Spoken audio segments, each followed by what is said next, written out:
In the video where I left that comment, I was responding to a racist, ignorant comment by educating them on the fact that black women have only had the right to vote for about 60 years. And if you go back to that video, you will see that the comment section is filled with dozens of women who are sharing that they were the first one in their family to be born with that basic liberty.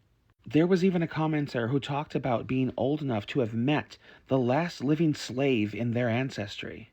I want to talk about that because in America, we have been raised to believe that the atrocities of our past are just that, the past. We look at things like slavery, we look at things like the suffrage movement, and we see them as some far off, distant atrocity that is so far removed from our current reality that it's not even worth talking about. But that is not the case. These were our parents, our grandparents, our aunts and uncles, not some far off ancestor who we can't put a name or face to.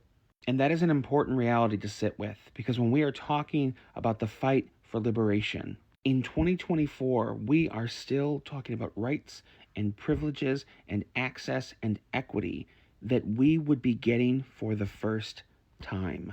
We're not being greedy. We are still disenfranchised and oppressed in this country.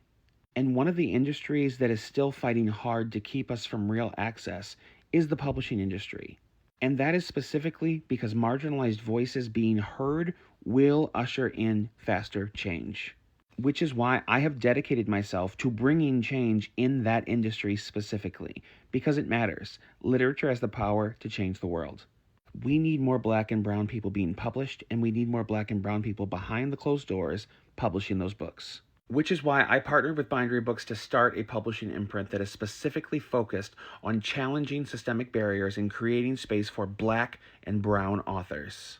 I recently acquired the first book for my imprint, and I am actively searching for more. And one way that you can help me in this specific fight is by subscribing to my Bindery for free. Everything that I'm doing is being done through community. So for me to be successful, I need people behind me.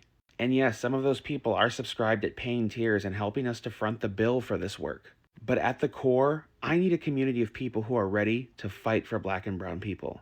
So if that's you, if you care about bringing change, if the information that you're hearing in my videos is unnerving you, if watching white people spiral in my comments is making you concerned for the future of America, I want you right now to go to the link in my bio and subscribe to my community.